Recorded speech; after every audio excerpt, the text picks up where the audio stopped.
तथागत संभासंबुद्ध प्रबुद्ध भारताचे महान सम्राट अशोक, संत कबीर,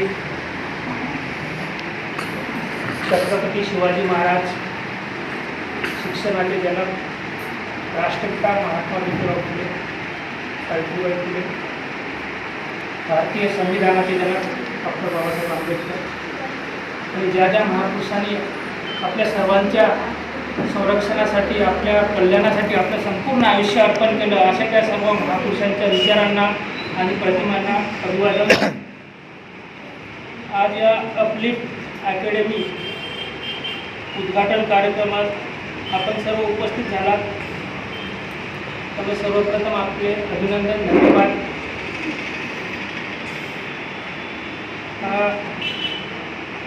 ही अकॅडमी ओपन करण्यामागचा उद्देश काय आहे तुम्हाला तुमच्या पॉम्पलेटमधूनच कळेल की काय उद्देश आहे.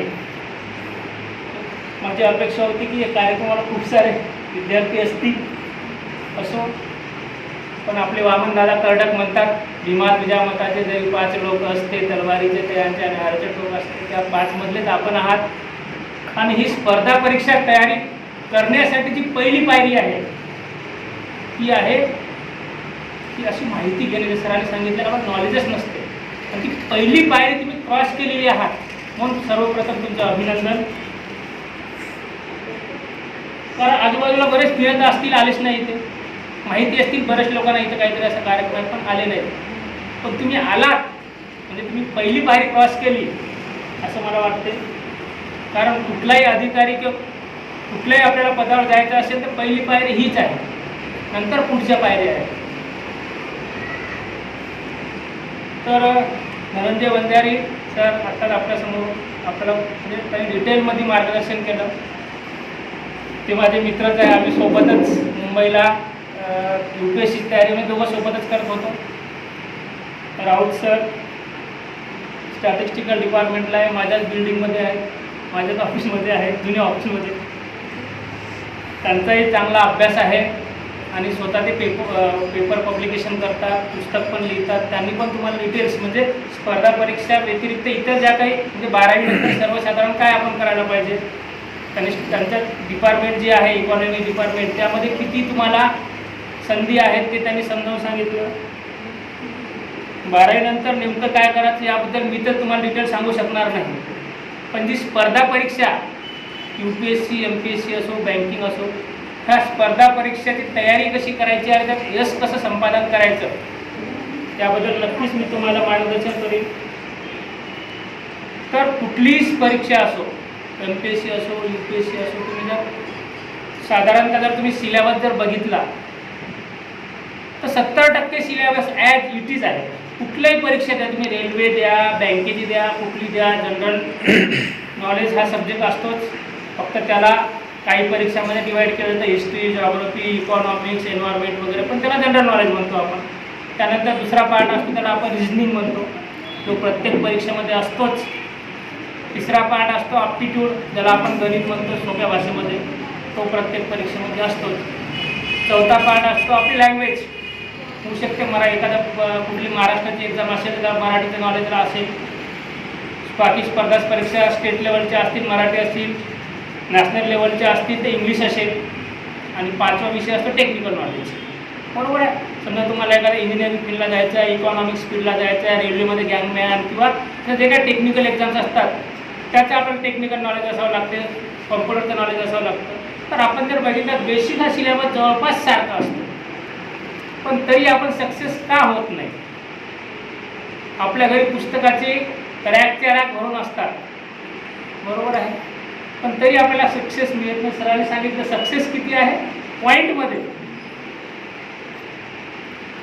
तर हे सक्सेस का नाही मिळत त्याच्या मागचे कारण काय असं सरांनी बरंच तुम्हाला डिटेलमध्ये सांगितलं. त्यांनी त्यांच्या अनुभवातून सांगितलं, मी तुम्हाला माझ्या अनुभवातून सांगितलं. तर सर्वप्रथम ह्या विश्वामध्ये कुठलीही गोष्ट यश संपादन करायचं असेल, कुठलाही विषय घ्या, म्हणजे तुम्ही असंच म्हटलं की स्पर्धा परीक्षा, मी विश्वात म्हटलं सर, दैनंदिन जीवन म्हणा, काही म्हणा, 3 गोष्टी महत्त्वाच्या असतात. त्याला मूलभूत बेस म्हणतो आपण. एक म्हणजे व्हॉट इंग्लिशमध्ये, म्हणजे काय, दुसरा वाय, काय कारण काय, आणि तिसरं हाऊ, कसं. ह्या 3 गोष्टी ज्या व्यक्तीला कळाल्या तो व्यक्ती 101% सक्सेस होतो, त्याला सक्सेस मिळतंच. तुम्ही म्हणाल कसं काय, ह्या 3 गोष्टी मिळाल्या त्याला मी सक्सेस मिळतं. साधं उदाहरण तुम्हाला सांगतो. आपण खूप मागे गेलं, तथागत बुद्धाच्या काळामध्ये जर गेलो तर बुद्धाने खूप म्हणजे घर सोडलं, वेगवेगळ्या ठिकाणी त्यांनी जसं जसं योगा, त्यांना जे जे तुम्हाला मिळालं ज्ञान त्यांनी ते घेतलं, बरोबर आहे. शेवटी त्यांना जेव्हा बुद्धत्व प्राप्त झालं, म्हणजे त्यांनी त्यांचं यश गाठलं. जसं तुमचं यश आहे का अधिकारी बनायचं असेल तर त्यांनी यश गाठल्यानंतर त्यांना 3 महत्त्वाच्या गोष्टी समजल्या, बरोबर आहे. मी जे आता 3 सांगितलं, वाट, वाय, हो. पहिलं म्हणजे व्हॉट, म्हणजे काय म्हटलं, दुःख म्हणजे काय, बरोबर आहे. त्यांचा प्रश्न काय होता की दुःख म्हणजे काय, हा पहिला प्रश्न त्यांना कळाला. नंबर 2, व्हाय, दुःखाचं कारण काय, बरोबर आहे. दुःख कशामुळे येते, दुसरा प्रश्न कळाला. तिसरं, हाऊ, कसं, दुःखाचं निवारण कसं करायचं. झालं. 3 प्रश्नाचे मूलभूत उत्तर त्यांना मिळाले, बुद्धत्व प्राप्त झालं. आता मी डिटेलमध्ये जात नाही की दुःख म्हणजे काय, दुःखाचं निवारण कसं करायचं, ते तुम्हाला माहिती आहे, बरोबर आहे. तसंच आपण जर थोडं पुढे आलो, न्यूटनला, आपला सायंटिस्ट, त्याने गुरुत्वाकर्षण शक्ती ज्याला म्हणतो आपण ग्रॅव्हिटेशनल फोर्स, त्याच्यावर म्हणजे बेस्ट तोच आहे, त्याच्यावर संशोधन केलं. त्याच्यात ते परत ते 3च प्रश्न आहेत. वाट, तो कुठेतरी बसला होता, सफरचंद खाली पडलं. वाट, काय झालं, सफरचंद खाली पडलं. हाऊ, कसं पडलं, तो वरतून खालच्या दिशेने पडलं. तिसरं व्हाय, का पडलं, तर खाली अशी काहीतरी शक्ती आहे की जी त्याला ओढून घेते, ह्या 3 गोष्टी ज्या व्यक्तीला कळाल्या तो व्यक्ती यश संपादन करतो. तर आता ह्याच आपण ॲप्लिकेशन आपल्या स्पर्धा परीक्षेमध्ये लावू, बरोबर आहे.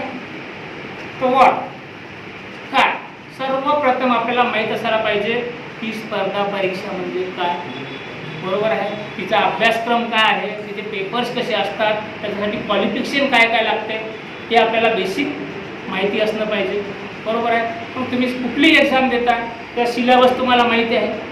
सिलेबस माहिती आहे, त्याला पुस्तकं काय लागतात, रेफरन्स काय लागतो, आपल्याला काय काय आवश्यक आहे, त्या गोष्टी आपल्याला माहीत असायला पाहिजे. नंतर दुसरं, हाऊ. आता आपल्याला माहीत आहे MPSCमध्ये अशी परीक्षा असते, प्रिलिम्स असते, मेन्स असते, इंटरव्ह्यू असतो. UPSCला प्रिलिम्स असते, मेन्स असते, इंटरव्ह्यू असतो, बरोबर आहे. तर ही एवढ्या मार्काची असते, एवढ्या मार्काची असते, एवढ्या मार्काची असते. आता सध्या MPSC ऑब्जेक्ट म्हणजे प्रिलिम आणि मेन्स ह्या दोन्ही ऑब्जेक्ट टाईपच आहे. पण आता परत यावर्षी 2023 पासून परत ते सिलेबसमध्ये चेंज करतात, डिस्क्रिप्टिव्ह बनवतात, बरोबर आहे. तर डिस्क्रिप्टिव्ह बनवण्याचा मग का, म्हणजे समितीने असा काय निर्णय घेतला की डिस्क्रिप्टिव्ह बनवायला पाहिजे, तर माझं काय कारण असेल. कारण त्यांच्या अशा अनुभवात येत गेलं की अधिकारी बनतो, क्लास 1 बनतो, पण त्याला साधं पत्रही लिहिता येत नाही. म्हणजे आमचा अनुभव सांगतो, असे बरेच अधिकारी आहेत, बरेच कर्मचारी आहेत, त्यांना ड्राफ्टिंगसुद्धा करता येत नाही. सुरुवात कशी करायची, कुठल्या प्रकारचं पत्र असेल, तर मग त्याला त्याचं मत मांडता आलं पाहिजे. कारण आपण एखादा निर्णय घेतो, आपण कुठल्याही ऑफिसमध्ये अधिकारी असेल, जी फाईल आपल्याकडे येते त्याच्यावर आपण निर्णय द्यायचा असतो. आणि तर असा निर्णय नाही तुम्हाला निबंधासारखा लिहावा लागतो, थोडा वेळ ते अधिकार नसतो, त्याला 3 ते 4 शब्दामध्ये त्याचं मत मांडायचं असते आणि ऑर्डर तयार करायची असते. तर अशी म्हणजे विश्लेषणात्मक बुद्धी तयार झाली पाहिजे, असं त्याचं हे झालं पाहिजे. म्हणून आता परत शासनाने जी पहिला पॅटर्न होता जो आमच्या काळामध्ये होता तो पॅटर्न लागू केलेला आहे. त्याला डिस्क्रिप्टिव्हमध्ये एक्झाम होणार आहे. UPSCला पण तशा प्रकारचाच पॅटर्न आहे, बरोबर आहे. तर आपण आता बघत आहे की अभ्यास कसा करायचा, आणि नंतर तिसरं महत्त्वाचं आहे वाय, मला का करायचा आहे, हा सर्वात महत्त्वाचा प्रश्न आहे. प्रत्येकाचं आपलं टार्गेट असते, मला IAS बनायचं आहे, मग मला लाल दिव्याची गाडी मिळाली पाहिजे, माझी प्रतिष्ठा वाढली पाहिजे, माझ्यावर खूप सारा पैसा मिळाला पाहिजे, बरोबर आहे. काही जणांना वाटते की मला समाजसेवा करायची आहे.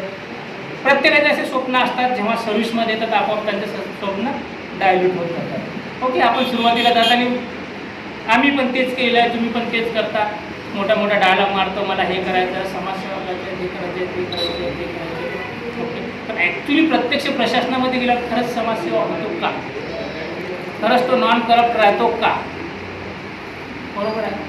तर मग आपलं टार्गेट असलं पाहिजे की मला जर अधिकारी बनायचं आहे तर का बनायचं आहे, बरोबर आहे. की आपलं स्वतःचं त्याला कारण आपली आर्थिक उन्नती, आपल्या कुटुंबाची आर्थिक उन्नती हे तर कुठल्याही अधिकारी ते तर बाय डिफॉल्ट म्हणजे ते तुमची होणारच आहे. पण ते करत करत मला देशाची सेवा, माझ्या समाजाची सेवा करायची, सांगायची काहीच गरज नाही. कळत न कळत तुमच्याकडून ती सेवा झाली पाहिजे, बरोबर आहे. तर हे आपलं टार्गेट असलं पाहिजे की मला अधिकारी बनायचंच आहे.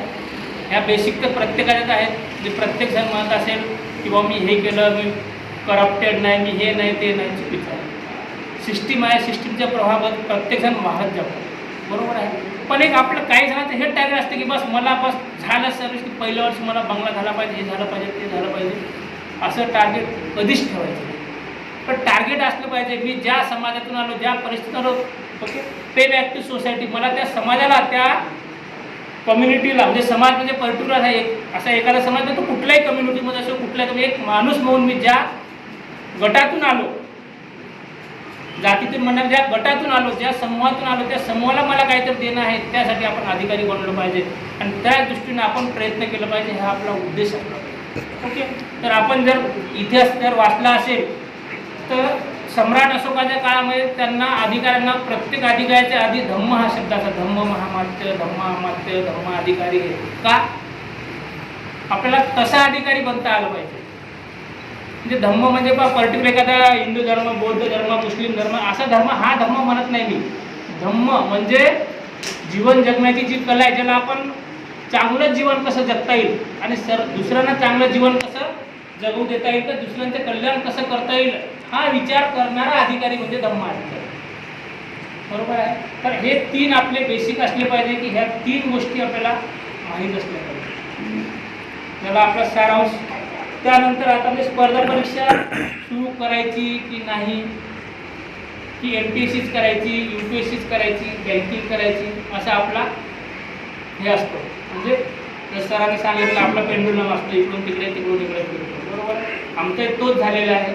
पण आम्हाला जो अनुभव आला तो अनुभव आम्ही तुमच्यासमोर सांगतो की हे कमीत कमी तुमच्यासोबत तरी घडू नये, बरोबर आहे. आज तुम्ही ह्या कोणी 12वी असेल, कोणी याला असेल, ग्रॅज्युएशनला असेल, कमीत कमी तुम्हाला ह्या वयामध्ये ही माहिती मिळते की स्पर्धा परीक्षा काय असते. किंवा ह्या आमच्या गावात अशी काहीच फॅसिलिटी नव्हती. म्हणजे माझं सर्वसाधारण सांगितलं तर माझं बेसिक जर सांगितलं, माझं 10वीपर्यंत माझ्या गावामध्ये शिक्षण झालं. नंतर जिल्ह्याच्या ठिकाणी 11वी-12वी झालं. नंतर विभागाच्या ठिकाणी माझं इंजिनिअरिंग झालं मेकॅनिकलमध्ये. आणि नंतर स्टेट लेवलला म्हणजे महाराष्ट्रात टॉपमोस्ट जे कॉलेज आहे VJTI कॉलेज, तिथे माझं MTech झालं. मेकॅनिकल इंजिनिअरिंगमध्ये MTech झालं. LNT मध्ये म्हणजे 2002ला त्या जवळपास मला पर मंथ 60,000 जवळपास पॅकेज होतं. त्या ट्रेनिंगलाच असताना मी 6 महिने केलं. पण मला ते म्हणजे त्याला कारण आपण समाधान नव्हतं, की सॅटिस्फाईड नव्हतं की आपण काय करतोय. सुरुवातीला तर हेच माझा उद्देश होता. सुरुवातीला जेव्हा म्हणजे नॉलेज काहीच नव्हतं, ग्रामीण भागात होतो. 10वी झाल्यानंतर माझ्यासमोर एकच स्वप्न होतं की माझ्यासमोर जो आदर्श आहे तो म्हणजे शिक्षक. मला शिक्षक बनायचं. कारण बाकी कोण काय असते, कलेक्टर कसा असतो, तहसीलदार कसा असतो हे काही माहीतच नसतं. कुठून येतात हेच माहीत नव्हतं. पण तेवढं एक स्वप्न होतं की मला शिक्षक बनायचं. पण त्याला काय म्हणतो आपण, नशिबाला तर मानत नाही, पण योगायोग नेमकं आमच्या वर्षी D.Ed 12वीवर निघालं. त्याला आपली एक संधी हुकली. मग आता करायचं काय. नंतर मग दुसरं टार्गेट म्हणजे प्लॅन B. नाही, आता मला डॉक्टरच बनायचं. काय करायचं, डॉक्टर बनायचं. सायन्स घेतलं, 11वी-12वीला सायन्स केलं. प्रायव्हेट मेडिकल कॉलेजला माझं ॲडमिशन झालं. पण त्यावेळेस त्याला काय आपण आत्ता जी सिस्टीम आहे ती सिस्टीम नव्हती. म्हणजे तुम्हाला काहीतरी फीस भरावी लागत होती गव्हर्नमेंट कॉलेजला आणि प्रायव्हेट कॉलेजला पण ती भरण्यासाठी माझ्याकडे रक्कम नव्हती. त्यामुळे मी ॲडमिशन कॅन्सल केलं. नंतर मग करायचं काय, मग शेवटी मग इंजिनिअरिंगचा पर्याय निवडला. औरंगाबादला जे पीपल्स एज्युकेशन सोसायटीचं कॉलेज आहे त्या कॉलेजमध्ये ॲडमिशन घेतलं की जिथं मला श्युअरिटी मिळाली, तुला एकही पैसा भरायची गरज नाही, काय असेल तर तुझ्या स्कॉलरशिपमधून आम्ही कपात करून देऊ. म्हणजे ठीक आहे, पैसा नाही, आपल्याला काहीतरी करावं लागेल आणि इंजिनिअरिंग पण चांगलं आहे असं मला सांगितलं होतं. मग इंजिनिअरिंग केलं. ते झाल्यानंतर मग माहीत झालं की याच्याही पुढे अजून काहीतरी असते, MTech ME, त्यासाठी गेट एक्झाम असते, ती द्यावं लागते. ती दिली. दिल्ली IITला ॲडमिशन झालं, तिथं परत तोच प्रॉब्लेम आला ॲडमिशन फीचा, तिथं कॅन्सल केलं. परत मग मुंबईला गेलो, मुंबईला व्हिजिट यायला ॲडमिशन घेतलं, राहण्याचा प्रश्न. मग हॉस्टेलमध्ये ॲडमिशन घेतलं समाज कल्याणच्या. आणि माझं संपूर्ण आयुष्य हे 10वी, जसं 10वीपर्यंत घरी होतो आणि 10वी नंतरचं पूर्ण माझं आयुष्य समाज कल्याण विभागामध्येच गेलं.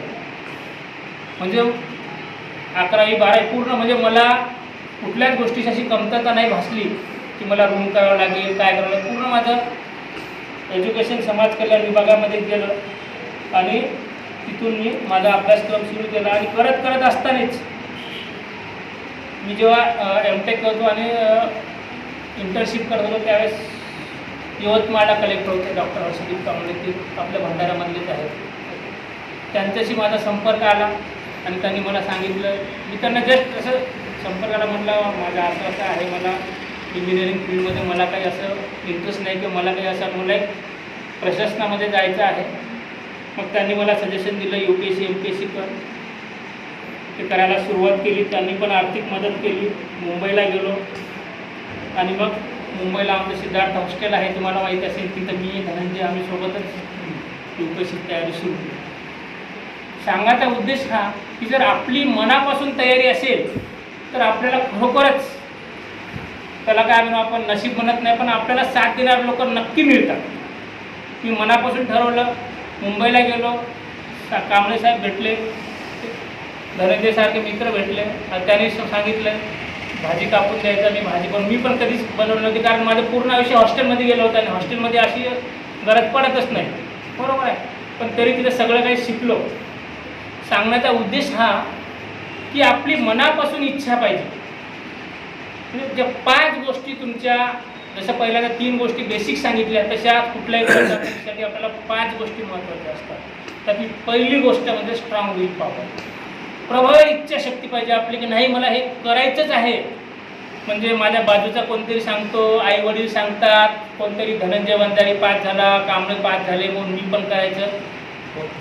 तुमची प्रबळ इच्छा पाहिजे की आता ही MPSCची एक्झाम आहे, त्यात फक्त 100च पोस्ट आहेत, तर आपलं स्वप्न काय असते, 100वा तरी माझा नंबर असला पाहिजे, बरोबर आहे. तर आपलं स्वप्न पाहिजे त्या 100मधली पहिली जी पोस्ट आहे, पहिला जो रँक आहे तो माझा असला पाहिजे, बाकी 99 कोणाचे असतील मला माहिती नाही. म्हणजे अशी प्रबळ इच्छाशक्ती पाहिजे. नाही पहिला आला तुम्हाला कोणी फाशी देणार आहे, पण आपलं डिटर्मिनेशन, आपलं ध्येय त्या नंबर 1 साठी असते. तर तेव्हा कधीतरी आपण 10, 20, 30, 40 नाही कमीत कमी 100व्या तरी नंबरला येतो. तर आपलं स्वप्न काय असते की कमीत कमी त्या 100मध्ये 100वा तरी माझा नंबर असला पाहिजे, तो 1000मध्ये पण नाही राहत. पण आपली प्रबळ इच्छाशक्ती पाहिजे. आणि प्रबळ इच्छाशक्ती असेल, तसं बुद्धांची प्रबळ इच्छाशक्ती होती की मला काहीतरी या दुःखाचं निवारण करायचं आहे. त्यांना तसे गुरु मिळत गेले, तसं एन्व्हायरमेंट मिळत गेलं, तसं त्यांच्या एखाद्या सर मी असं करतो, मला काहीतरी मदत करा. एखादा अधिकारी इमोशनली त्याला मदत करतो. नंतर 2-3 महिन्याने विचारतो, तो आपला काहीतरी दुसरंच काहीतरी करत असतो, पुस्तकं घेतो आणि घरी रॅकमध्ये जमा करतो, बरोबर. तर असं नसलं पाहिजे. तुमची खरंच इच्छा नसेल, तुमच्या आईवडील म्हणत नसेल, पण तुमचीच जर इच्छा नसेल की मला असं काही करायचंच नाही किंवा माझ्याकडून होऊ शकत नाही, सोडून द्या. दुसरे मार्ग बघा, प्लॅन B, प्लॅन C करा. एखादा बिझनेस असेल, बिझनेसमध्ये जा. तर तुम्हाला ज्या सेक्टरमध्ये आवड असेल त्या सेक्टरमध्ये जा. पण जर तुम्हाला स्पर्धा परीक्षेमध्ये यायचंच असेल तर तुमची प्रबळ इच्छाशक्ती घेऊनच तुम्ही या. नाहीतर सरांनी जर सांगितलं की ती जोखीम आहे, म्हणजे सापशिडीचा खेळ आहे. शेवटपर्यंत जातो, परत ग्राउंडला येतो, शेवटपर्यंत जातो, परत आपण ग्राउंडला येतो, बरोबर आहे. आणि त्याच्यातून माणूस डिप्रेशनमध्ये पण जातो. म्हणजे स्वतःपेक्षा बाकी आपल्या आजूबाजूचे जे एन्व्हायरमेंट आहे ते आपल्याला जास्त डिप्रेशनमध्ये टाकतं, बरोबर आहे. मी माझा अनुभव सांगतो. मला सगळं म्हणायचं आहे, तुझं MTech झालं, तुझ्या मागचे पोरं ज्याने ITI केला ते एवढा पगार घेतात, तू अजून शिकतच आहे, काय चाललं आहे तुझं, मला माहिती आहे. त्यामुळे तुम्हाला नक्कीच काही दिवसांनी रिझल्ट काय ते मिळेल. आता मी तुम्हाला काहीच सांगू शकत नाही काय आहे ते. त्यामुळे अशी प्रबळ इच्छाशक्ती आपली ठेवायची आणि त्या इच्छाशक्तीने आपण टार्गेट असलं पाहिजे की मला हे करायचंच आहे. नंबर 2, आपला सेल्फ कॉन्फिडन्स महत्त्वाचा. नाहीतर खूप अशी कोणातरी सांगितलं, भाषण केलं, हे केलं, ते केलं, एखादा पिक्चर बघितला कसं का आपण एकदम हे होतो आणि मग घरी गेलं की आपली एनर्जी पूर्ण डाऊन होऊन जाते, बरोबर आहे. तसं नसलं पाहिजे. सेल्फ कॉन्फिडन्स पण असला पाहिजे की मी हे खरंच करू शकेल का. दुसऱ्याने सांगितलं 10वी फेल झाले लोक पण झाले, काय झाले, बरोबर आहे. आपण एवढं बघतो, एवढं महात्मे कवी हे असे संत होऊन गेले, ते शिकलेले होते ना? नाही. पण त्यांच्याकडे ती स्किल होती, लपलेल्या अवस्थेत ती नंतर त्यांनी ती डेव्हलप केली. तसे ते फील्ड झाले लोक आहे ते नंतर डेव्हलप केलं, स्वतःचा सेल्फ कॉन्फिडन्स वाढला, परीक्षा पास केलं, ते अधिकारी झाले. तर सेल्फ कॉन्फिडन्स हा सुद्धा खूप महत्त्वाचा आहे. आत्मविश्वास आपलं होते कसं काय, आपला आत्मविश्वासच नसतो की हे होईल का, होते की नाही, होते की नाही, होते की नाही. मग आपण काय करतो, डगमगून जातो. तिसरा महत्त्वाचा स्मार्ट वर्क. तर सरांनी सांगितलं आता हे टेक्नॉलॉजीचं युग आहे, तुम्हाला पुस्तक खरेदीच करावं लागेल असं नाही, नेटवर गेला तुम्हाला जे पाहिजे त्या माहिती मिळतात, बरोबर आहे. पण माझा तुम्हाला सल्ला असा राहील की तुम्ही सुरुवात ही शाळेतल्या पुस्तकापासूनच करा. भले स्टेट बोर्डचे पुस्तक असेल किंवा NCERTचे पुस्तक असेल, हा बेस आहे. आम्ही तेच केलं. मी कुठलेच मोठे पुस्तक कधीच वाचले नाही सुरुवातीला, कारण बेस हाच आहे. NCERT आणि स्टेट बोर्ड हा जर तुमचा अभ्यास जर झाला तर तुमचा जवळपास 60% अभ्यास तुमचा कव्हर होतो, जवळपास. पण तो त्या येणे केला पाहिजे. नाहीतर काय, चौथीचं समजा आता इतिहासाचं पुस्तक आत्ताच मी सकाळी वाचून आलो, कारण माझ्या मुलाला मला शिकवावं लागतं, बरोबर आहे. मी त्याला शिकवतो, माझी मिसेस पण शिकवते, ती पण वाचन करते. काय करायचं मला चौथीचं पुस्तक वाचायचं? मी जर असं म्हटलं अरे मी एवढा मोठा अधिकारी, एवढी परीक्षा पास केली, कशाला वाचायचं? बेसिक खूप महत्त्वाचं. आपलं कसं होते, आपलं बेसिक असते कच्चं, आणि आपण 2 मजली 3 मजली बिल्डिंग बांधतो, आणि मग ती बिल्डिंग कधी कोसळून पडते आपल्यालाही माहीत पडत नाही. पण आपलं बेसिक चांगलं असलं पाहिजे, बरोबर आहे. 3री 4थीचं जे पुस्तक बनलेलं असते ते त्यांची ग्रास्पिंग पॉवर कशी आहे त्या वयातली, 3री 4थीला 7-8 वर्षाचा मुलगा असेल, बरोबर आहे, तर त्याची लेवल काय, ती लेवल कन्सिडर करून ते पुस्तक तयार केलेलं असते. म्हणजे त्या वेळेला आपल्याला ते कळालं नसेल, आपण त्या वर्गात असताना, किंवा आपण फक्त परीक्षेपुरतंच केलेलं असेल, पण या वयामध्ये ते पुस्तक तुम्हाला चांगल्या तऱ्हेने कळू शकतं, बरोबर आहे. मग ते पुस्तकं बेसिक वाचा. त्या पुस्तकातून तुम्हाला काय नोट्स काढता येईल, स्वतःच्या त्या नोट्स काढा. कुठल्याच नोट्स वापरू नका, कुठलेही असो, दिल्ली असो, कुठले क्लासेस असो, कोणाचे नोट्स वापरायचं नाही, काहीच गरज नाही. त्यांनी फक्त काय त्याचं सिनॉप्सिस तयार करून तुमच्यासमोर केलेलं असते, आणि पेपर काढणारा जसं सरांनी सांगितलं, तो कुठल्या नोट्स समोर ठेवून पेपर काढतो. तो पेपर काढतो तो तुमचा सिलेबस आणि जुन्या प्रश्नपत्रिका बघू, बरोबर आहे. त्यामुळे आपण कुठल्या नोट्स न वापरता स्वतःच्याच नोट्स वापरा. मी तर त्याच्या पुढे सांगेन की तुम्हाला कुठल्या क्लासेसला सुद्धा पण जायची गरज नाही. मी आयुष्यात कधीच कुठले क्लास लावले नाही, पहिलीपासून तर आत्तापर्यंत काहीच आवश्यकता नाही. तुमच्या स्वतःच्या नोट्स काय म्हणतो मी तुम्हाला ते सांगतो. तुम्हाला स्वतःच्या नोट्समुळे आपण समजा साधारणतः आपण एखादा इतिहास वाचला, समजा 4थीचा इतिहास वाचला तर आपण पूर्ण मराठ्यांचा इतिहास किंवा छत्रपती शिवाजी महाराजांच्या काळापासूनचा इतिहास आहे. तो इतिहास वाचल्यानंतर आपण असं वाचत गेलं तर जास्तीत जास्त 1 तासामध्ये पूर्ण पुस्तक वाचून होते, बरोबर आहे. पण त्यातला प्रत्येक चॅप्टर वाचताना समजा आपण एक चॅप्टर वाचला तर त्या चॅप्टरमध्ये काय सांगितलेलं आहे, सामाजिकदृष्ट्या काय सांगितलेलं आहे, आर्थिकदृष्ट्या काय सांगितलेलं आहे, प्रशासकीयदृष्ट्या काय सांगितलेलं आहे, हे आपल्याला ओळखता आलं पाहिजे. नाहीतर आपण नुसतं पुस्तक वाचत जातो, संत कबीर आणि हे म्हटलं, दोहे म्हटलं, ते म्हटलं, पण त्याने दोहे म्हटलं तर दोह्यातून काय अपेक्षित होतं तो गोषवारा आपण आपल्या शब्दात मांडला पाहिजे. आपण काय करतो, कुठलं तरी पुस्तक रडतो आणि पेपरला लिहितो. ते पुस्तक भारतातले 70% पोरं वापरतात. जर तुम्ही बघितलं, MPSC असो किंवा UPSC असो, MPSC ठोकळा वापरतात. STI PSI असेल तर एकनाथ टाक्याचा ठोकळा वापरतात, बरोबर आहे. पॉलिटी असेल तर ते लक्ष्मीकांतचं पुस्तक वापरतात, ओके. जॉग्रफी असेल तर मग तुमच्या काय साऊदी पब्लिकेशन वापरतात, सगळं पुस्तकं तेच वापरतात. मग तुम्हाला मार्क्स चांगले कसे काढणार? आता तर डिस्क्रिप्टिव्ह एक्झाम आहे, ऑब्जेक्टला ठीक आहे की तुम्हाला 4 पैकी 1 उत्तर लिहायचं असते, पण डिस्क्रिप्टिव्ह एक्झाममध्ये तुम्हाला तुमचं मत मांडायचं असते. प्रश्न असेच असतात, सरळ प्रश्न येत नाहीत, बरोबर आहे. छत्रपती शिवाजी महाराज यांच्या राज्याभिषेकाबाबत तुमचे टीकात्मक वर्णन करा, आला प्रश्न. कुठल्या पुस्तकात आहे असं उत्तर? कुठल्याच पुस्तकात मिळणार. टीकात्मक कोणी इतिहासकार टीकात्मक लिहून ठेवलं, पण जे काही त्यांचा राज्याभिषेक झाला, कशा प्रकारे झाला, काय झाला, कसा करावा लागला, आणि ते राज्याभिषेक झाल्यानंतर मग तुम्हाला तुमचं मत मांडायचं असते की, ओके. आणि बऱ्याच ठिकाणी आपण काय करतो, कुठला एखादा प्रश्न असेल, आता डिस्क्रिप्टिव्हसाठी बोलतो की आपण वन साईड उत्तर लिहितो कधी पण. कुठलंही उत्तर हे वन साईड कधीच नसलं पाहिजे. उत्तर एक बॅलन्स असलं पाहिजे. साधे एक्झाम्पल सांगू तुम्हाला. समजा चालू घडामोडीवर प्रश्न आला तुम्हाला MPSCला, एकनाथ शिंदे यांच्या आता जे मुख्यमंत्री झाले त्यांनी हे जे काही बंडखोरी केली त्याबद्दल तुमचं मत स्पष्ट करा. जो ज्या माइंडचा असेल, बरोबर आहे. आता आपण बघतो टीव्हीवर न्यूज बघतो, 2 शिवसेना होत आहेत. अर्धे लोक यालाही सपोर्ट करतात, अर्धे लोक त्यालाही सपोर्ट करतात. होऊ शकते काही लोक इमोशनली सपोर्ट करत असतील, काही लोक त्यांचा आर्थिक फायदा म्हणून सपोर्ट करत असतील राजकीय लोक, की आता हा मुख्यमंत्री झाला तर आपण याच्याकडून गेलो, आपल्याला काही फंड मिळेल, आपल्याला काहीतरी पदं मिळतील. किंवा काही लोकांना वाटतं बाबा जर यांचं काही कारण नाही, उद्धव ठाकरे साहेबांना जर आपण सोडलं आपले पदं जातील. बरोबर आहे. प्रत्येकजण आपापल्या अँगलनी विचार करतो. तर असा जर प्रश्न आपल्याला आला तर आपल्याला दोन्ही साईडनी उत्तर लिहावं लागेल आणि शेवटी तुमचं काय मत आहे हे मांडावं लागेल. नाहीतर आपण वन साईड गेलो, नाही त्यांनी ही चुकीचं गेलं, असं कारण मत पाहिजे, तसं कारण मत पाहिजे. आणि पेपर चेक करणारा जर त्यांच्या गटातल्या माइंडचा असेल, तुम्हाला किती मार्क देईल तो? कारण पेपर चेक करणारा कुठल्या माइंडचा असेल हे आपल्याला माहीत असतो का? प्रोफेसर कुठल्या माइंडचा आहे? प्रत्येकाला आपापली आयडिओलॉजी आहे. पेपर जो प्रोफेसर असेल, जो कोणी चेक करणार असेल, तो कुठल्या जातीच्या, कुठल्या धर्माच्या, कुठल्या तरी आयडिओलॉजीच्या, कुठल्या तरी पक्षाला मानणार असेलच ना. कारण असा तर कोणीच प्राणी नाही की जो कुठल्या आयडिओलॉजीला मानत नाही, कुठल्या विचार प्रणालीला मानत नाही. कुठे ना कुठे तर बाहेर झालेला असतोच. बरोबर आहे. आपण जर असं उत्तर लिहिलं की त्याच्या बाजूनी पण काही उत्तर, त्याच्या विरोधात पण काही उत्तर, आणि शेवटी तुमचं काय मत आहे तुम्ही मांडा. भले तो शेवटचा एक मार्क कापेल तुमच्या मताच्या विरुद्ध असेल तर तुम्ही दोन्ही मतं मांडले, प्लस पॉझिटिव्ह निगेटिव्ह, तर कमीत कमी काही तर भाग त्याच्या साईडनं तुम्ही मांडला नाही, काही तर कमीत कमी तो अर्धे तरी मार्क आपल्याला देईल. तर अशी स्ट्रॅटेजी आपल्याला डेव्हलप करता आली पाहिजे. कुठलंही एखादं चॅप्टर वाटलं तर वाटल्यानंतर त्याचा सारांश आपण काढला पाहिजे आणि आपल्या स्वतःच्या भाषेत तो मांडला पाहिजे, तर आपल्याला चांगले मार्क मिळतात. मी हे माझ्या अनुभवातून सांगतो. मी UPSCला मराठी मीडियम निवडलं होतं.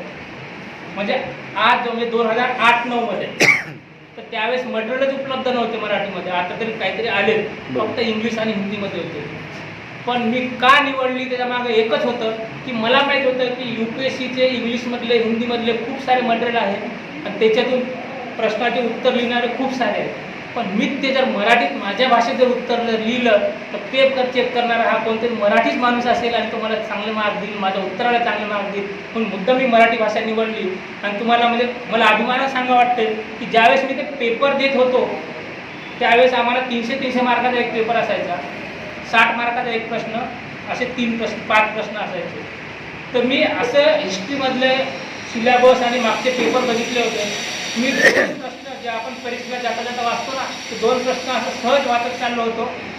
आणि ते दोन्ही प्रश्न म्हणजे 60 120 मार्काचे प्रश्न ॲज इट इज मी जे काढले होते तेच परीक्षेला आले होते. मी माझ्या मित्राला पण दाखवलं होतं, मी तुम्हाला काय वाचतो म्हटलं, मी हे वाचतो. त्यानं बघितलं पण त्यानं दुर्लक्ष केलं. पेपर सुटल्यावर म्हणतो, अरे यार तू दिलेलं मला जरा जरी बघितलं असतं मला लिहिता आलं असतं. बरोबर आहे. तर हे कधी डेव्हलप होते की आपला सिलेबस, जुनं पेपर, पॅटर्न आणि आपली स्किल, म्हणजे कुठल्याही प्रश्नाचं स्वरूप समजून आपल्या भाषेत मांडायचं, हे जर तुम्हाला जमलं तर नक्की आपण यशस्वी होतो. त्यानंतर पुढची महत्त्वाची गोष्ट आपली सकारात्मकता असली पाहिजे. कुठल्याही गोष्टीमध्ये आपण काय होतो, लगेच पॅनिक होतो. समजा आपण प्रिलिम देतो, मेन देतो, इंटरव्ह्यू नाही झाले, सिलेक्शन लगेच आपण एकदम होतो. आमच्या वेळेस असे होतं, सिस्टीम जनरली मेमध्ये एक्झाम असायची आणि मेमध्येच रिझल्ट लागायचा मेन्सचा, म्हणजे फायनल रिझल्ट. तर मी 3 मेन्स दिल्या, UPSCच्या 2 इंटरव्ह्यू दिले. बरोबर आहे. पहिली मेन्स दिली, इंटरव्ह्यू दिला, 10 मार्क कमी पडले. मग आपण नाराज होणार, साहजिकच आहे. पण आपण जर तोच विचार जर करत आला असतो तर पुढची परीक्षा देऊ शकत नाही. ठीक आहे, आपण पहिल्या परीक्षेत फेल झालो, आपले सहसा कारणं काय असतात?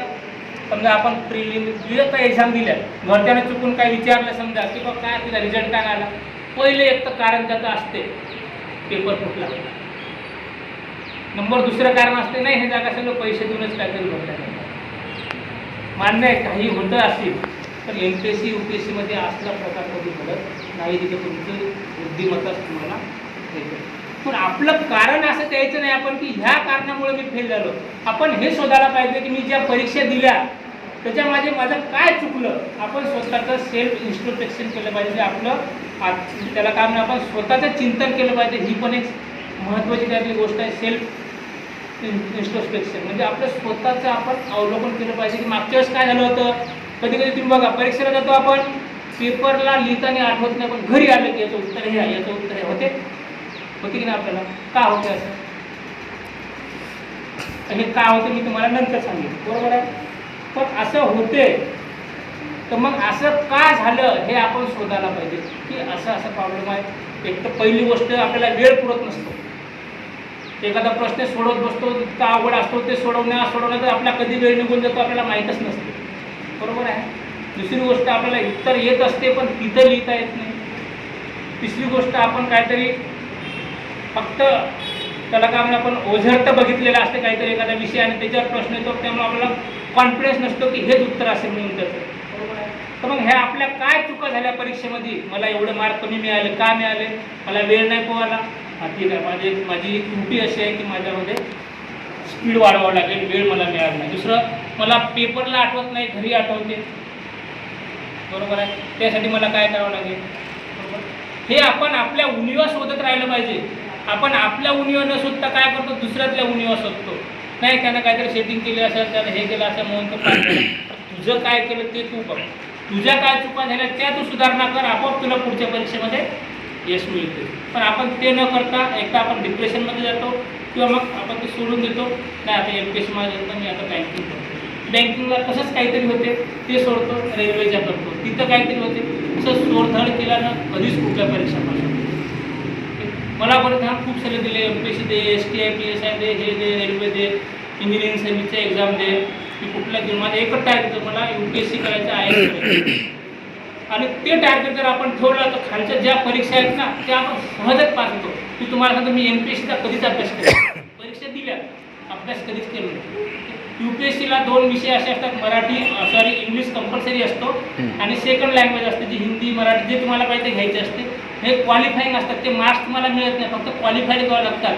असे बरेच नमुने आहे की ते मराठीत फेल झालेत म्हणून त्यांचे पुढचे पेपर चेकच होत नाही. UPSCचा रूल आहे, क्वालिफाईंग पेपर तुम्ही जर पास झाले नाही तर तुम्ही ऑप्शनल कितीही चांगलेले आहे, 100पैकी 100 जरी तुम्हाला मार्क पडत असेल, तुमचे पेपर असे फुटून देतात कसं. म्हणजे आपल्याला लँग्वेजचं नॉलेज असलं पाहिजे, इंग्लिशचं, आपण महाराष्ट्रीयन असेल तर मराठीचं. ओके, तुम्हाला मी अभिमान सांगतो, हे 2 विषय मी कधीच वाचले नाही. का नाही वाचले तुम्हाला हे सांगतो, कारण मी शाळेमध्ये असताना ग्रामर, मराठी व्याकरण इतकं परफेक्ट केलं होतं. म्हणजे आम्हाला शिक्षक होते, मारू आम्हाला करून घ्यायचे. ओके, माने सर तुम्हाला मराठीत बघा त्यांनी कसे शिकवतात, मराठी व्याकरण शिकवतात, बरोबर आहे. ते जसे शिकवतात तसेच आम्हाला शिक्षक मिळाले आणि ते आमच्याकडून करून घ्यायचे. पहिली विभक्ती सांगा, चला ते चला ना, ते ऊन होऊन जातीचे आताही म्हणजे आठवते आपल्याला ते, बरोबर आहे का. कारण ते भूकंपट्टीने नाही, तो प्रत्यय कुठं लागतो, तो लागला तर कुठली विभक्ती होते, ईडी लागला तर कोणता काळ होतो, बरोबर आहे. इंग्लिशमध्ये पॅसिव्ह ॲक्टिव्ह करायचं असेल, ह्या गोष्टी जर आपल्या तेव्हा क्लिअर असल्याला नंतर वाचायची गरज असते. तिथं मेन्सला काय असतं, एक निबंध होता आम्हाला 300 मार्क, 300पैकी 100 मार्काचा निबंध होता. तुम्ही निबंध जर चांगला व्यवस्थित लिहिला 100 मार्काचा तुमचा निबंध असायचा. त्यानंतर लेटर रायटिंग, ड्राफ्टिंग ते 100 मार्काचं असायचं आणि 100 मार्काचं व्याकरण असायचं, बरोबर. सहज आपण त्यात क्वालिफाय होऊ शकतो, पण बरेच मुलं त्याच्यात क्वालिफाय होत नसल्यामुळे त्यांना पुढचं होऊ शकत नव्हतं. त्यामुळे मग हे आपलं कधी पक्क होईल, जेव्हा आपण त्या लेवलमधून जात असेल शाळेत जीवनामध्ये, त्यावेळेस फक्त आपण परीक्षेपुरतं ग्रामर करतो किंवा व्याकरण करतो. तर तसं न करता त्याचं का म्हणजे त्या हे झाल्यावर हेच का होते, ते झाल्यावर तेच का, ते आपल्याला असेल जर कन्सेप्ट क्लिअर असेल. कारण परीक्षेला तुम्हाला तसं आपल्या पुस्तकातला एखादा प्रश्न येतो, तुम्हाला माहीत असेल लातूर पॅटर्न 12वीसाठी प्रसिद्ध होता आमच्या काळामध्ये. जो पुस्तक वाचायचं तो मेरिट यायचा 12वीला, नंतर इंजिनिअरिंग आणि MBBSला फेल व्हायचा. कारण तो पाठ करायचा, पुस्तकच पाठ करून काढायचा पूर्ण, जेवढे 100-200 पानं असेल तर, आणि परीक्षेत तसाच लिहून काढायचा, पेपरला चांगले मार्क मिळायचे. जेव्हा मेडिकल इंजिनिअरिंगला जायचा तो, तिथं पाठांतर नाहीच. तिथे तुम्हाला मेडिकल असेल तर पूर्ण बॉडी आहे, बॉडीचं डिस्क्रिप्शन आहे, कसं आहे का. इंजिनिअरिंग असेल तर तुमचं ड्रॉइंग असते, बऱ्याच गोष्टी असतात, तुम्हाला स्वतः डेव्हलप करायचं असतं. तिथं पाठांतर करून होऊच शकत नाही, बरोबर आहे. पण तो आपला असला पाहिजे की कन्सेप्ट आपला क्लिअर करून घ्यायचा, फाउंडेशन क्लिअर करायचं. आणि फाउंडेशन तुमचं होऊ शकतं फक्त आणि फक्त तुमच्या शाळेचं पुस्तक. आता दुसरा प्रश्न आहे, की शाळेचे पुस्तकं मी आता कसं वाचतो? लाज वाटते ना आपल्याला. चौथीचं पुस्तक वाचायचं, त्यासाठी तुम्हाला एक चांगला फंडा येतो. काय करायचं? जे आपल्या आजूबाजूला कोणी असतील त्यांचे क्लासेस घ्यायचे, 4थी 5वी 6वी जे काही वर्ग असेल त्यांना शिकवायचं. भले तुम्हाला वाटलं फ्रीमध्ये शिकवा, नाही वाटलं काय फी असेल ती फी घेऊन शिकवा. आणि तुम्हाला जर कोणी विचारलंच सांगायचं मी माझ्यासाठी नाही वाचत, मी यांना शिकवतोय म्हणून मी त्यांना ते पुस्तकं वाचतो. तर तुमचा अभ्यास पण झाला, त्यांना तुमचं शिकवणं पण झालं, तुम्हाला काही अर्निंग पण होईल, त्याच्यातून तुम्हाला पुस्तकं जे काही घ्यायचे घेता येईल. आणि महत्त्वाचं ते तुमची पर्सनॅलिटी डेव्हलपमेंट आणि कॉन्फिडन्स वाढतो. जेव्हा माणूस शिकवतो ना त्या विद्यार्थ्याला त्या लेवलला जाऊन ते असंच काय आणि तसंच काय, आपला कॉन्फिडन्स वाढतो आणि पर्सनॅलिटी डेव्हलपमेंट होते. पर्सनॅलिटी म्हणजे दिसायला चांगले कपडे घातले म्हणजे पर्सनॅलिटी असं नसते. आणि मी चॅलेंज देऊन सांगतो, कुठलाच क्लास तुमची पर्सनल डेव्हलपमेंट करू शकत नाही, कुठलाच क्लास नाही. कारण पर्सनॅलिटी ही एकाएकी डेव्हलप होत नसते. आपण ज्या वातावरणामध्ये जगतो, बरोबर आहे. समजा आपण एखाद्या साधारण उदाहरण समजा चांगल्या फॅमिलीमध्ये जर आपण राहत असो, फ्लॅट सिस्टीममध्ये, तर आपलं एन्व्हायरमेंट आपलं कसं होतं, आपण त्या लाईफ जगाने करतो. तोच एखादा मुलगा झोपडपट्टीमध्ये असतो तसं तो ॲडॅप्ट करतो, बरोबर आहे. म्हणून आपलं पर्सनली डेव्हलपमेंट होण्यासाठी ह्या गोष्टी खूप महत्त्वाच्या आहेत. आणि तिथून आपल्या चेंजेस व्हायला सुरू होते, बरोबर आहे. आपण आता एखाद्या मुलावर आपण एखादा संस्कार करत गेलो तर त्याच्यामध्ये चेंजेस होत जातो, बरोबर आहे. की हे नको करू बाबा, हे पंचशील आहे, हे असं नाही करायला पाहिजे, तसं नाही करायला पाहिजे, ह्या गोष्टी नाही करायला पाहिजे. जर तो 20 वर्ष झाला आणि त्याला सांगितलं की नाही दारू पिल्यानं होते, त्याला सुरू केल्यावर तो सोडेल का? तर त्याला लहानपणीच जर सांगितलं असतं समजा की प्रोसेस आहे, पर्सनल डेव्हलपमेंट ही एका दिवसाची नाही, ती प्रोसेस आहे. डे टू लाईफमध्ये ते चेंजेस होत जाते. आपल्या विचारामध्ये, आपल्या विचार स्वातंत्र्यामध्ये, आपल्या मतामध्ये बदल होत जातो. आणि ती प्रक्रिया जर होत असेल तरच आपण इंटरव्ह्यू फेस करू शकतो. कारण इंटरव्ह्यूला काही पण प्रश्न विचारतात आणि कसे पण प्रश्न विचारतात. तर ते प्रश्न विचारण्याच्या मनामध्ये कधीच असं काही नसते की तुम्हाला तो डिवचून बोलतो की तुम्हाला, त्याला फक्त बघायचं असते की तुमची पर्सनॅलिटी काय आहे. ओके, मला विचारला तुम्हाला प्रश्न सांगतो. मी जेव्हा पहिला इंटरव्ह्यू दिला, म्हणजे माझं लग्न व्हायचं होतं, मला साधा प्रश्न विचारला त्याने की तुमचं लग्न झालेलं आहे का? मी नाही. असं कन्सिडर करा की तुमचं लग्न झालेलं आहे, ठीक आहे, आणि तुमची पत्नी माझ्याबरोबर एक रात्रभर लॉजमध्ये आहे, तर तुम्हाला कसं वाटतं? हा प्रश्न त्याने विचारला. साहजिकच आहे, आपले एक्सप्रेशन कसे असणार आहे, एकदम राग येणार आपल्याला, माझी पत्नी, ह्या सगळ्या गोष्टी. मी त्यांना एकच उत्तर दिलं, सासरे बुवा, तुमची मुलगी तुमच्यासोबत एक काय किती दिवसासाठी तुम्हाला काहीच वाटत नाही. त्यांना हे बघायचं असते की हा कुठल्या अँगलने विचार करतो, बरोबर आहे. तर आपण म्हणला हा माझी बायको एक रात्र तू आहे असं तसं करेन, मी मारेल, हे करेल, ते करेल. त्याला विचारण्याचा उद्देश काय होता? तो उद्देश नव्हता की त्याला बघायला तुम्ही कुठल्या माइंडचा आहात, बरोबर आहे. की त्याला त्याला एक तर सासराई बनवून टाकलं, तुझीच मुलगी आहे बाबा, तुझ्यासोबत आहे. अशी सकारात्मकता आपल्या याच्यामध्ये आलेली आहे, ती सहजासहजी होत नाही. ती डेव्हलपमेंटची प्रोसेस आहे. पर्सनल डेव्हलपमेंटमध्ये त्या गोष्टी घडतात. आपण असं पॉझिटिव्ह बोलायला शिकतो, कारण त्यांच्यासमोर आपला पूर्ण बायोडा असतो. आपण जेव्हा मेनचा फॉर्म भरतो तर आपलं नाव काय, गाव काय, काय व्यवसाय करतो, जात काय, धर्म काय, कोण्या गावाचे आहे काय, सगळं त्यांच्याकडे कुंडलीच असते. आणि त्याच्यातूनच ते आपल्याला प्रश्न विचारतात इंटरव्ह्यूला, बरोबर आहे. तर इंटरव्ह्यूची तयारी करताना आपण आपला जो बायोडा आहे तो जर चांगला तयार जर केला तर 80% उत्तर तुम्हाला तिथंच सॉल्व्ह होतात. असेच प्रश्न विचारतात. मला पहिला प्रश्न तर हाच होता की माझ्या नावाचा शुद्ध धन म्हणजे काय, बरोबर आहे. मला माहीत होतं उत्तर. तुझ्या आईवडिलांनी हेच नाव काय ठेवलं? म्हणलं याचं उत्तर तर मी देऊ शकत नाही. त्यांनी काय ठेवलं, त्यांना आवडलं हाताने ठेवलं. मग त्यांनी मला माझं एज्युकेशन मारवाडा विद्यापीठात झालं होतं आणि डॉक्टर बाबासाहेब आंबेडकर मारवाडा विद्यापीठ असं नाव देण्यात आलं होतं.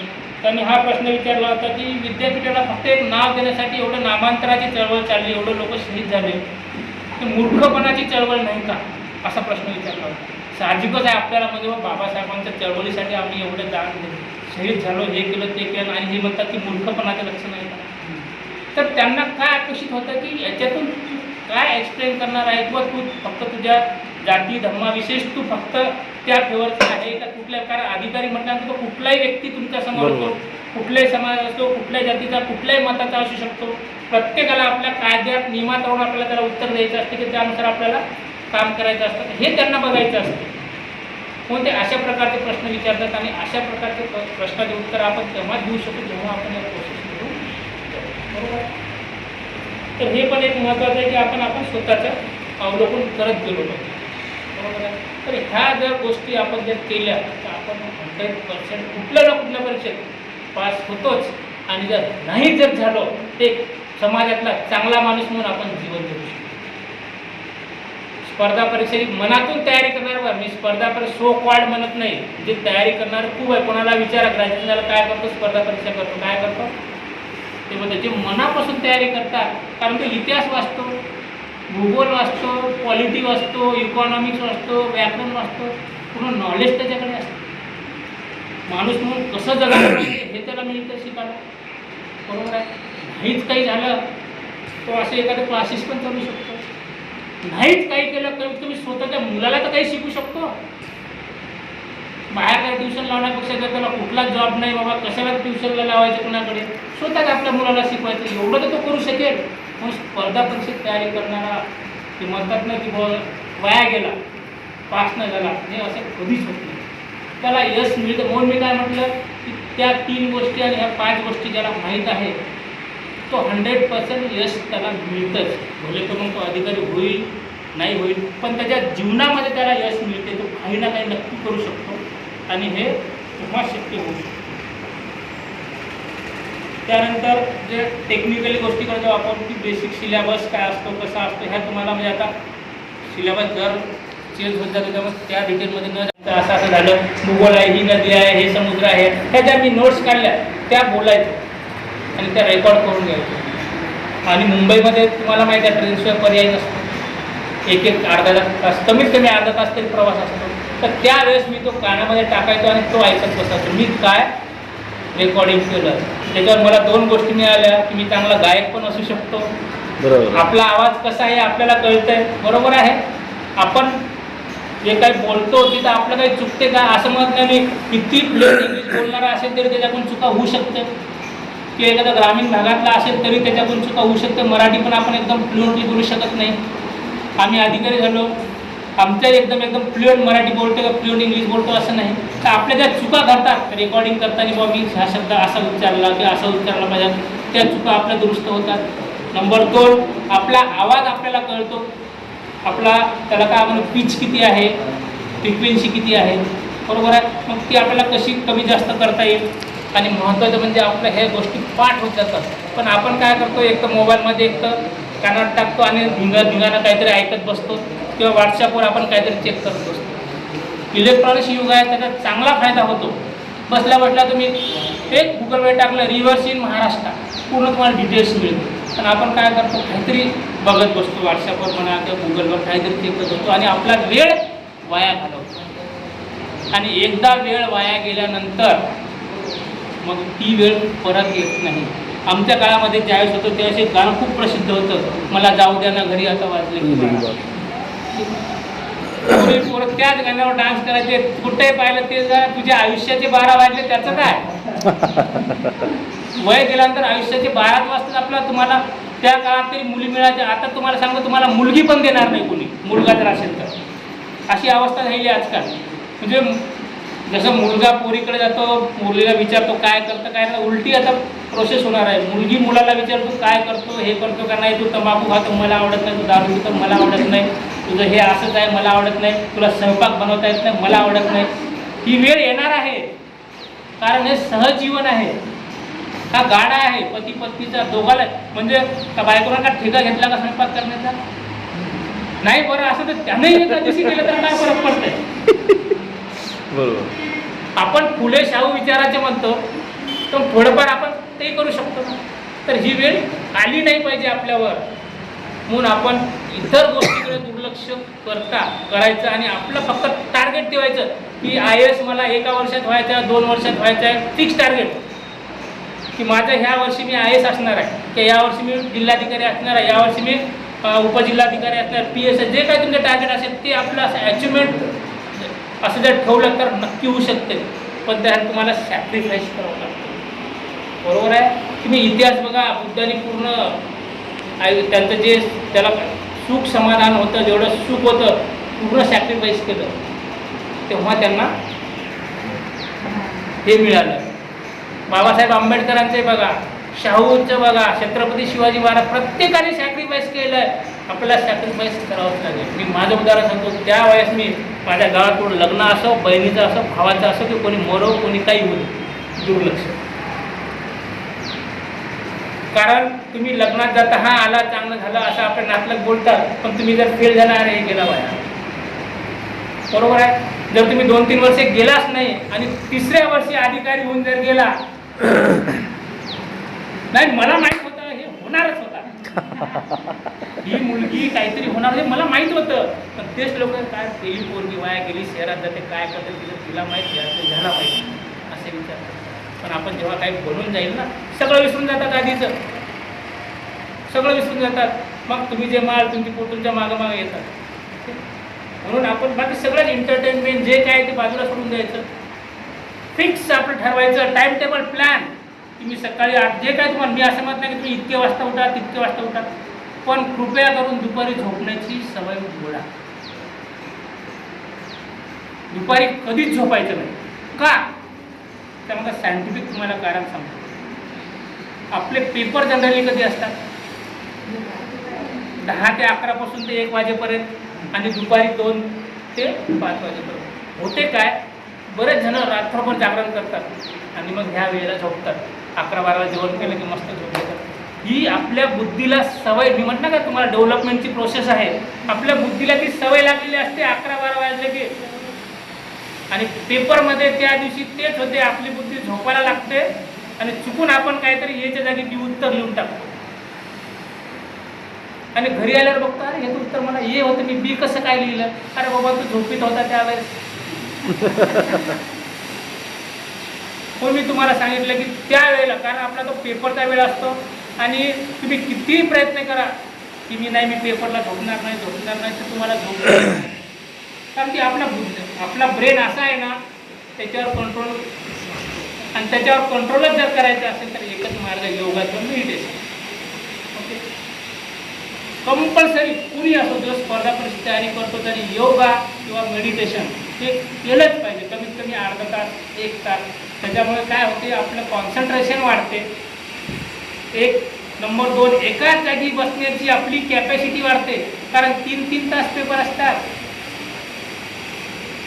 आम्हाला UPSCला पहिला पेपर 11 ते 1 असायचा,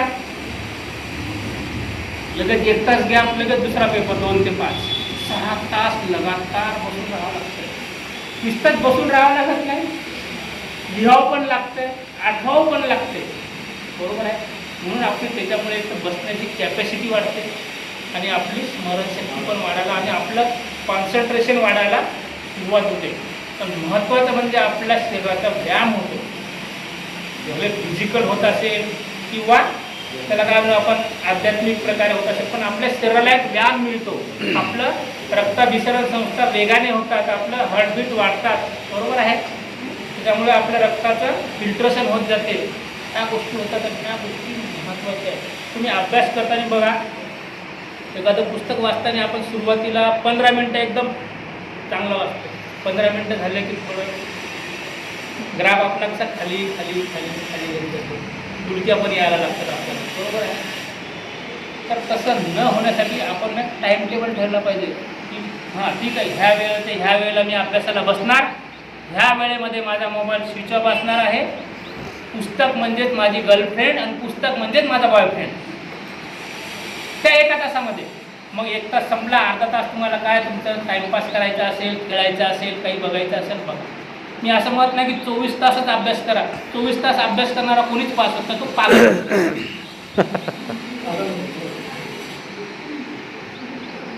कारण तो 24 तास अभ्यास करेल तर झोपेल कधी? शरीर थकतंय.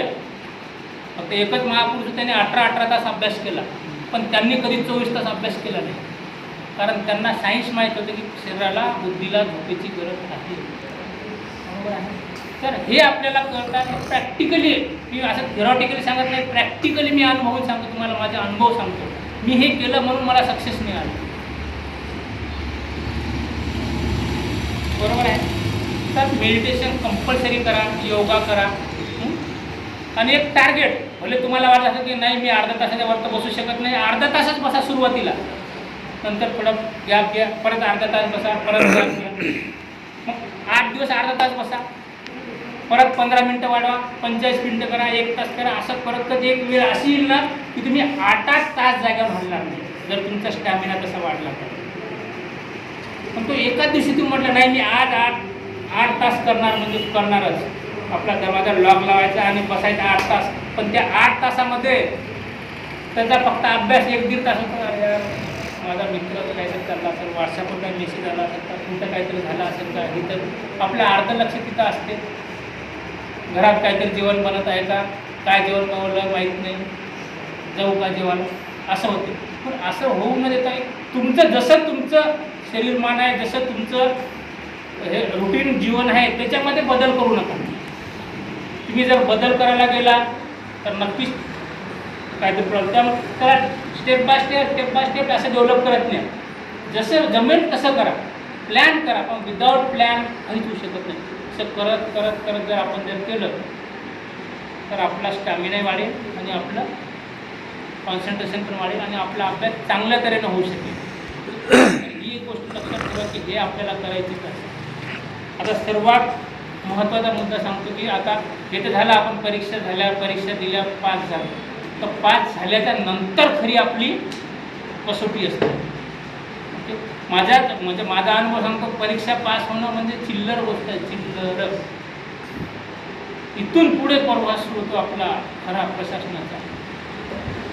2 बाजू आहे आपल्याकडे, एक तर आपल्या नियमानुसार काम करायचं असते, कायद्याला धरून काम करायचं असतं, दुसरी महत्त्वाची बाजू आपल्याला समाजासोबत पण आपल्याला काम करायचं असते. आपण ज्या समाजातून आलो त्यांना पण केले आहे, त्यांना पण आपलं देणं आहे. कारण आपल्याला कोणीतरी दिलं म्हणून त्याला आपण कोणाला तरी द्यायला पाहिजे. मला कोणीतरी दिलं होतं म्हणून आपण दुसऱ्याला देता आलं पाहिजे. आणि दिल्यानं कधीच कमी होत नसते, दिल्यानं वाढत असते. पण आपली कन्सेप्ट कसं असते का, माझ्याकडल्या नोट्स आहेत ह्या कोणाला दिल्या तर त्याला त्या गोष्टी माहीत होईल म्हणून आपण आपल्याकडे ठेवतो आणि आपल्याकडे त्याला जमला. तसं न होऊ देता आपण त्या शेअर करा, एकमेकाला शेअर करा. अभ्यास करताना ग्रुप तयार करा, 4-5 जणांचा ग्रुप आहे, बरोबर आहे. मग मुली असं होऊ शकतं, मुलं कुठलाही ग्रुप करा. कुठलंच असं आहे लक्षात हे नाही घ्यायचं की मुली आहे का मुलं. ग्रुप तयार करा, अभ्यास करा सरळ ठरायचं. हां, तू महाराष्ट्रामध्ये तू कर, इतिहास तू कर, क्वालिटी फंडामेंटल आहे तू कर. प्रत्येकाला विषय वाटून द्यायचे, त्याने तो अभ्यास करायचा. आणि जेव्हा आपण बाहेर फिरायला जातो, कुठेतरी जॉगिंगला जातो, एखाद्या हॉटेलमध्ये जेवायला जातो, तिथं आपल्या चर्चा काय, तुला काय वाटलं सांग, नदी आहे तू सांग, तुला इतिहास वाटला तू सांग, तुला भूगोल वाटला, तुला राज्यघटना वाटली. प्रत्येकाने जर असं सांगितलं की तुमचा तेवढा अभ्यास आपोआप होतोय. पण आपण काय करतो, एकमेकाला शेअर करत असतो. बरोबर आहे. तर ही एक सवय लावा. स्पर्धा परीक्षा तयार करताना एकट्याचा कधीच अभ्यास होत नाही, अशा ग्रुपमध्येच तुम्हाला अभ्यास करावा लागेल. त्याच्यामुळे तुम्हाला कमी वेळेत जास्तीत जास्त अभ्यास तुमचा होऊ शकतो, ग्रुप स्टडी केली तर. आता अशा तुम्हाला लायब्ररी असे क्लासेस मिळत आहेत, तिथेही तुम्ही ग्रुप तयार करा. आणि ग्रुपमधून त्याच्यामुळे कसं होतं की तुम्ही प्रत्येक गोष्ट तुम्हाला वाचायची गरज नाही. समजा टी व्ही जरी बघितला तुम्ही तर एखाद्याने हे चॅनल बघितलं, दुसऱ्यानं दुसरं चॅनल, तिसऱ्यानं तिसरं चॅनल बघितलं, प्रत्येक चॅनलवर वेगवेगळ्या बातम्या आलेल्या असतातच. तुम्ही ऐकलेली बातमी त्याला माहिती केली, त्याला ऐकलेली ह्याला सांगितली, तुम्हाला बाकी चॅनल बघायची गरज नाही ना. मल्टिपल आपला अभ्यास होऊन जातो जर आपण असा ग्रुपमध्ये केला. त्यामुळे ग्रुपमध्ये अभ्यास करण्याची सवय लावा. बाकी हे दावे बाजूला करा की मी त्याला नोट दिल्या, त्याला सांगितलं तो पास होईल. तुम्हाला एकच्यासोबत कॉम्पिटिशन करायचं नाही, तुम्हाला लाखो करोडो मुलासोबत कॉम्पिटिशन करायचं आहे, जे पुणे, मुंबई, दिल्लीला 8-8, 9-9, 10-10 तास बसून अभ्यास करतात. त्यांना ते तुमचे खरे कॉम्प्युटर आहेत. पण आपण काय करतो, माझ्या बाजूचा हा याला नोट दिलेली, तो पास होईल, मी फेल होईल, ते तुमचे कॉम्प्युटर. त्यामुळे तुम्ही शेअरिंग, एकमेकाला देणं. आणि आपल्याला माहीत आहे देणेवाले तुम्हाला सांगायची गरज नाही, बरोबर आहे. त्यामुळे ते केलं तर नक्की तुम्हाला यश मिळेल. मला जेवढं माझ्या अनुभवातून जे काही तुम्हाला सांगता आलं, जसं सांगता आलं, एकदम फ्लुएंट मराठी पण नाही बोलू शकलो मी, कारण माझं बालपण असं खेडेगावातून झालं, त्यामुळे एवढं फ्लुएंटली मी तुम्हाला मराठी पण बोलू शकत नाही. जे मला सांगता आलं, जसं काय होणं माझ्या अनुभवातून जे तुम्हाला सांगता आलं, तुम्हाला ते सांगितलं. आणि याच्यातून नक्की तुम्हाला काहीतरी मिळालं असेल आणि तुम्ही याचा काहीतरी उपयोग जर केला तर नक्की तुम्हाला तुमच्या जीवनात यश मिळेल. तुम्हाला सर्वांना पुढच्या आयुष्यासाठी ऑल दी बेस्ट. थँक्यू.